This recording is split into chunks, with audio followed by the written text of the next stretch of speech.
Welcome to our deep dive today. We're going to unlock some of the, I guess you could say, mysteries and symbolism behind Jain and Hindu art. Yeah. And we're going to get into all sorts of depictions, meanings, philosophies, Oh, yeah. all that good stuff. Absolutely. We've got an interesting document on Jain Yantras to get us started. Fascinating stuff. What always strikes me is, you know how both traditions weave art and spirituality together? It really is something. It's more than just, pretty pictures and stuff. It's like a visual language. It is. It's like a visual language of faith, yeah. So let's jump right in. We're going to start with a figure that I think commands a lot of attention. We're going to talk about Durga. Durga.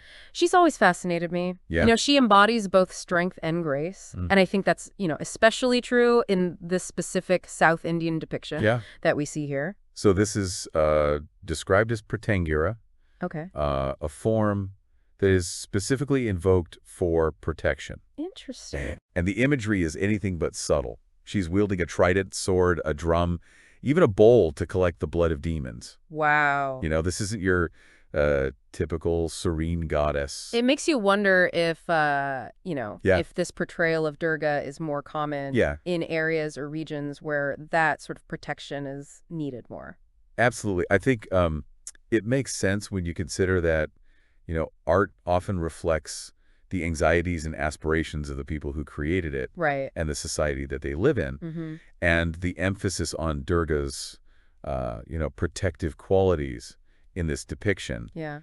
It might speak volumes about, Yeah. The specific beliefs and needs of that region. That's a good point. Yeah. Now, some interesting details here that we see are the fangs and tongues of fire coming from her head. Mm-hmm. Almost feels like it's intense imagery, a link to Kali. Yeah, I see that. Another formidable goddess. Definitely a connection there. Yeah. Both Durga and Kali represent this powerful feminine energy. Yeah. And their fierce iconography might also point towards the influence of Tantra practices. Oh, which we'll explore a little later. We'll come back to that. Yeah. But for now, let's shift gears a little bit. Okay. Jainism. Yeah. We're going to look at the Navkar mantra. A beautiful mantra. Which I've always found to be incredibly beautiful and profound. Absolutely. And this document actually highlights a unique handmade painting of the mantra. Wow. Not a print or anything like that. Right. It's an original piece, which That's special. adds another layer absolutely. of meaning to it. It speaks to the dedication and artistry involved. This isn't just churning out images. It's about pouring devotion and intention into each brushstroke. Mm-hmm. This specific painting truly captures the essence of the Navkar mantra. Which, for those that might not be familiar, is like the most important prayer. It's the most important prayer in Jainism. And it's not just a prayer, right? It's almost like a roadmap to liberation from So a cycle of birth and death. Yeah, cycle, yeah. Exactly. So the mantra involves bowing to 5 spiritual figures, the Aryanta, Siddha, Acharya, Upakawa, and Sadhu, or Sadhvi. Right. Each representing a crucial step on the path to enlightenment. Okay. And by chanting this mantra and embodying those qualities, you align yourself with the principles of right faith, knowledge, conduct, and penance. And how does this painting sort of visually represent those ideas? Well, we don't have the image itself. Right. But the source describes it as oil on canvas. Okay. It's not a large piece, but the artistry and symbolism within those dimensions, it speaks volumes. That's interesting. Yeah. Now, another piece that was mentioned was the Kampa Sutra. Oh, yes. Familiar with this one? I remember seeing some illustrations from it. Yeah. In a museum and just being blown away by the details. It's considered a masterpiece of Jain miniature painting. Yeah. It's not just a religious text. Right. It's a visual feast filled with depictions of deities and figures accompanied by Hindi text inscriptions. Yeah, it's like this marriage of art and scripture, telling stories and truths through the imagery. And what's even more fascinating is its historical significance. Yeah. The style of the Kalpa Sutra had a profound impact. Oh, wow. On later Indian art, especially Western Indian Jaina miniatures. Okay. It's like a foundational text Interesting. in the evolution of Jain artistic expression. That's incredible how art can act like a bridge between these different eras. It really can. Now we've got to talk about Ganesha. Oh, yes. an iconic figure. There's two specific depictions in this document that I wanted to highlight. Okay. The first one is a miniature painting from Rajasthan. Okay. And what really stood out to me was that they used old stamp paper as a canvas. Wow, that's pretty resourceful. It is. Yeah. And then the other depiction's quite a contrast. It's Warrior Ganesha. Warrior Ganesha, okay. Then on cotton cloth. Okay. And instead of the traditional image of him being very benevolent, this one showcases him ready for battle. Ready for battle. Makes you think about. Yeah. Has our understanding of his role evolved? Interesting. Is this like a shift to a more assertive approach to overcoming obstacles? I think it's a fascinating question, yeah. Yeah. Perhaps this depiction reflects a different aspect of Ganesha, highlighting his power, not just to remove obstacles, but to actively combat those forces that hinder our spiritual progress. I see. You know, like he's saying, yes, I remove obstacles, but sometimes you have to fight. That's a good way to... You got to fight for that spiritual growth. I love that interpretation. Yeah. And the document even includes a prayer to Ganesha. Oh, wow. I pray to the lotus feet of Ganesh, the remover of obstacles, the elephant-headed lord of all creatures who drinks the juice of the kapitha and jambu fruits, the son of Uma who destroys all sorrows. It's beautiful. It's powerful, yeah. It's a beautiful reminder that art and prayer often go hand in hand. Absolutely. In these traditions. Yeah. The prayer brings us closer to the devotional aspect of Ganesha. Yeah. You know, inviting us to experience his presence, not just visually, but also through words and heartfelt connection. It's a nice personal touch to include the prayer there. Absolutely. Now, let's get into something that I think might be less familiar to some people. Okay. The Satachakra, or the Wheel of Perfection. Yeah. It plays a central role in these Jain festivals, the Samo, Ayambil, and Shinavpaji Oli Tap, which I find fascinating because they're considered permanent observances. That's right. These festivals are observed in all time cycles. Oh, wow. Making them central to Jain tradition. Okay. So the Satachakra itself is a visual representation of the path to liberation. So it's more than just a mandala harmonizing 9 energy points. It's like a spiritual map. Exactly. Yeah. At the center is the Arihant, the embodied liberated soul. Above is the Siddha, the supreme soul, who have attained complete liberation. Wow. Surrounding them are the Acharya, the teacher, the Upadhyaya, the religious instructor, and the Sadhu, representing a life of simplicity. Wow. And the spaces between these figures represent the qualities one needs to cultivate for spiritual progress: faith, knowledge, conduct, and penance. That's incredible how much symbolism and meaning is powerful, packed into this one image. Absolutely. Now, the document also mentions a specific practice observed during these festivals, Ayambil. Ayambil, it's a form of fasting. Okay. Where you eat only once a day. Oh, wow. Adhering to strict dietary restrictions. Like what? Involves consuming simple, spice-free food. Okay. Eliminating things like milk, curd, ghee, oil, fruits, and sugar. Oh, wow. So very strict, yeah. Very plain. The idea is to simplify your diet. Right. To focus on spiritual practice, purifying both the body and mind. I see. Yeah. It sounds challenging, but incredibly powerful. It is. Now, before we move on, I did want to touch on the presence of tantric art. Okay. The document only mentions it briefly. Right. But it highlights tantric yantras, handprints, and even footprints of Vishnu. Interesting. Tantric art is often shrouded in mystery, you know, employing bold colors and symbolism to represent profound spiritual concepts. Those footprints you mentioned could represent Vishnu's presence, his journey, or even his impact on the world. Right. It's like decoding a visual language where every element has a deeper significance. You almost want to like peel back the layers and see all the hidden meanings. Absolutely. Now, as we start to wrap up this part of our deep dive, I want to finish by talking about Parvati. Okay. Another central figure in Hinduism. Absolutely. The document features a rare miniature painting of her. Okay. And again, we see the use of old stamp paper as a canvas. Wow. But what I found particularly beautiful was the prayer dedicated to her. Oh, yeah. O auspicious one, O partner of Lord Shiva, O golden one, you make all things possible. You are the refuge of all. You have the third eye of knowledge. I bow down to you. That's powerful. It's very powerful. Yeah, it encapsulates Parvati's essence. Yeah. You know, her grace, her strength, and wisdom. Yeah. It also reflects the deep reverence and devotion that these artists poured into their work. I just find it incredible how these pieces are like windows into the spiritual world. They are. Allowing us to glimpse the beauty and depth of these traditions. Absolutely. They remind us that art can be more than just aesthetics. Right. It can be a conduit for profound spiritual experiences and a bridge connecting us to something larger than ourselves. That's a good way to put it. Yeah. It's amazing, as we continue to look at this stuff, the variety of the styles. That's incredible. It's a real testament to the richness of these traditions. Absolutely. And what's even more interesting is how these different styles often reflect the unique beliefs and practices of specific regions or even individual artists. Yeah. It reminds us that these traditions, they're not monolithic. Right. They're constantly evolving and adapting, which is reflected in the art. Reflected in the art, exactly. Like the South Indian depiction of Durga as Prachangira, where she's with all the weaponry. Yeah, wielding all those weapons. And the bowl for the demon blood.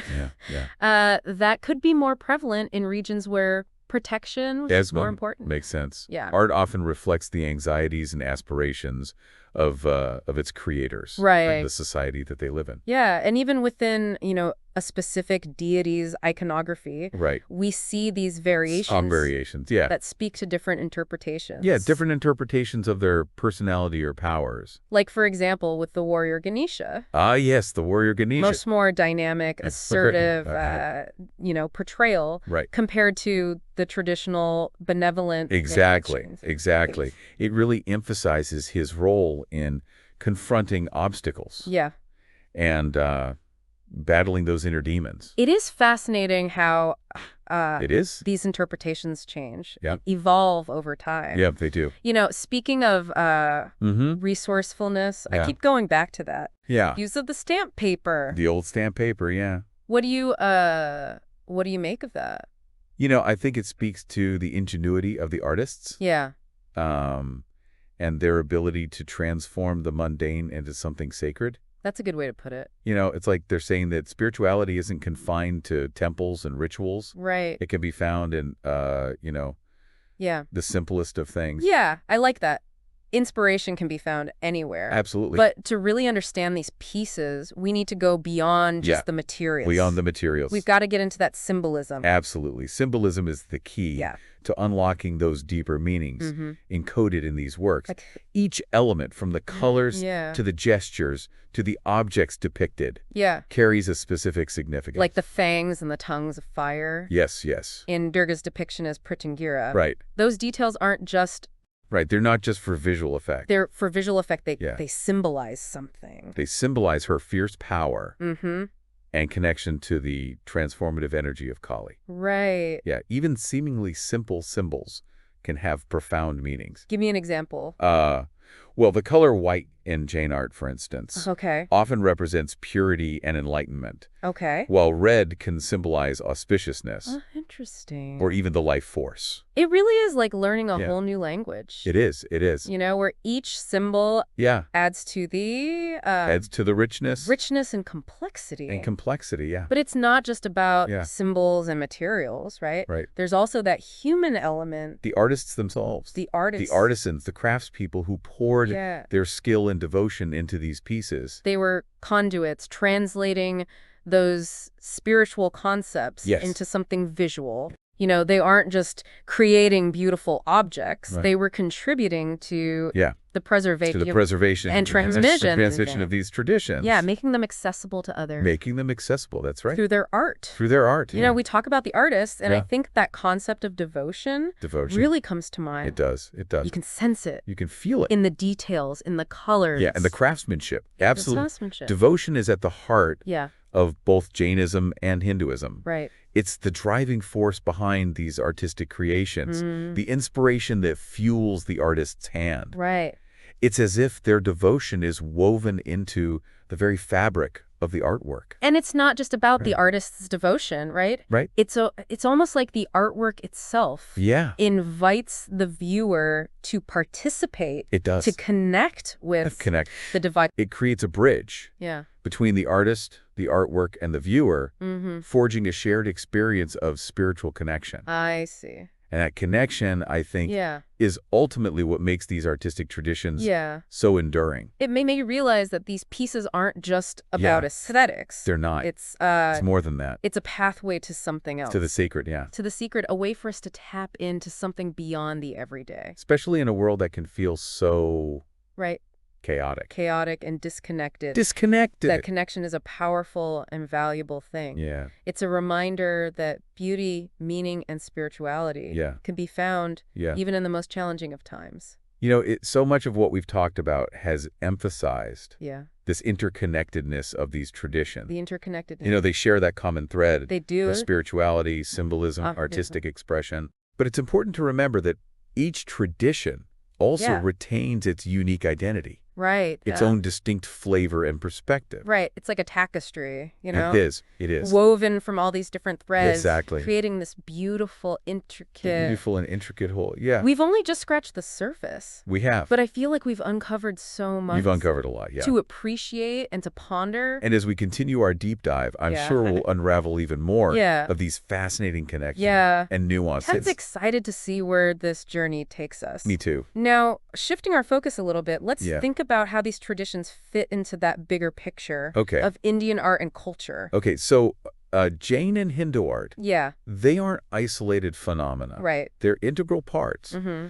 of a rich Yeah. and complex artistic heritage That spans centuries. that spans centuries. Exactly. And they've both They have influence. influenced and been influenced by Yeah. other artistic traditions. Within India and outside of India. Within and outside of India, absolutely. When I think about the details and the colors, I see echoes of that in, Yeah. Mughal miniatures, Yes. temple sculptures. Absolutely. And that emphasis on symbolism and storytelling Yeah. is something we see across various Yeah. Indian artistic traditions. Yeah, it speaks to that interconnectedness, doesn't it? It really does. Of the culture. It speaks to their shared artistic vocabulary. But it's not just about influence Right. within India, Right. right? No.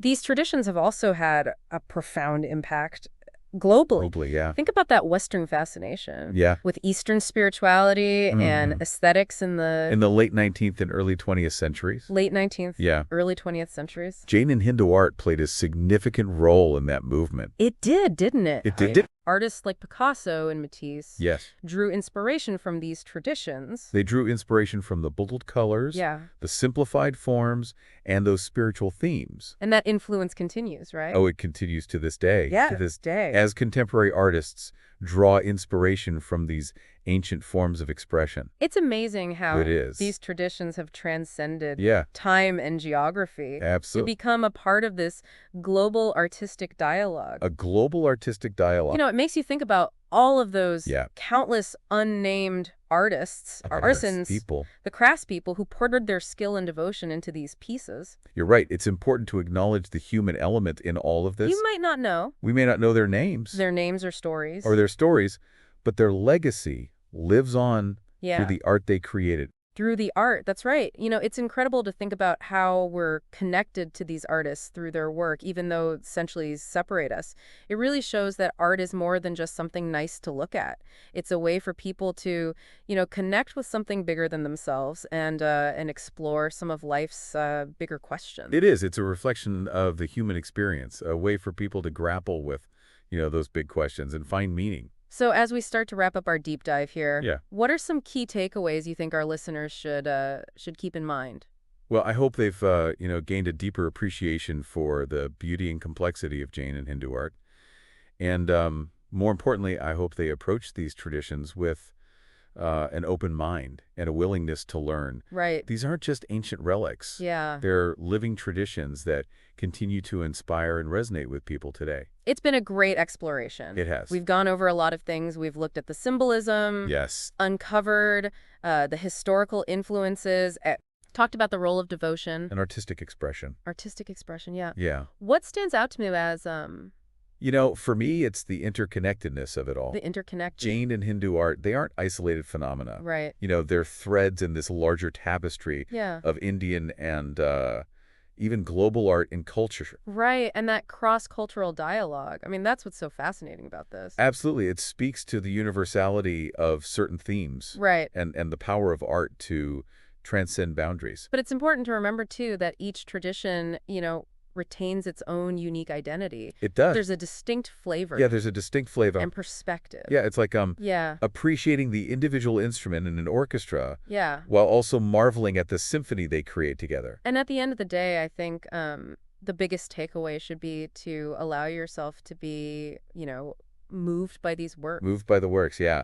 To be enchanted by their beauty, to be transformed by the power of art. Yeah. Yeah. That's a beautiful way to put it. Art has a way of speaking to us on a deeper level. Yeah. Awakening something within us and connecting us to something greater. Yeah, and if anyone's feeling inspired, there's so much more out there. Oh, there are countless resources available. We'll explore this further. From museums and online galleries to books and articles. Yeah. Take the time to delve deeper into these traditions. Discover the stories behind the art.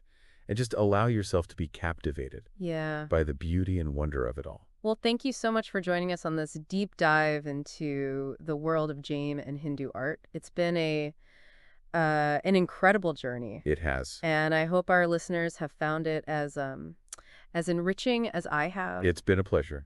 Until next time, keep those creative sparks alive, and may your own explorations be filled with wonder and discovery.